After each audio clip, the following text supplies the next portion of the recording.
আসসালামু আলাইকুম দর্শক। মানবতা যে এখনও বেঁচে আছে এই ভিডিওটি তার প্রমাণ। এক ব্যক্তি স্কুটি চালিয়ে রাস্তা দিয়ে যাচ্ছিলেন। ঠিক সেই সময় রাস্তার পাশে এক এতিম বাচ্চা শুয়ে রয়েছে। লোকটি এসে তাকে উঠালো, তারপর জিজ্ঞাসা করলো, কেন এখানে শুয়ে রয়েছো? তখন সে বাচ্চাটি বলল যে আমি ক্ষুধার জ্বালায় এখানে শুয়ে রয়েছি। তারপর সেই ব্যক্তি তার নিজের বাড়িতে বাচ্চাটিকে নিয়ে গেল। তারপর স্নান করিয়ে নতুন পোশাক পরিয়ে বাচ্চাটিকে একটি ধাবাতে নিয়ে গেল, তাকে বিভিন্ন রকম খাবার খাওয়ালো। তারপর তার নিজের স্কুটিতে চালিয়ে তাকে তার মায়ের বাড়িতে পৌঁছে দিল। আমরা যাতে কখনো এমন বাচ্চাদেরকে অবহেলা না করি।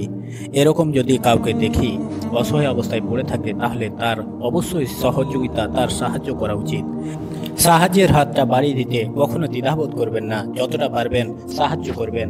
দেখুন তার মা তার সন্তানকে এমন রূপে দেখে কতটা আনন্দিত হয়েছে।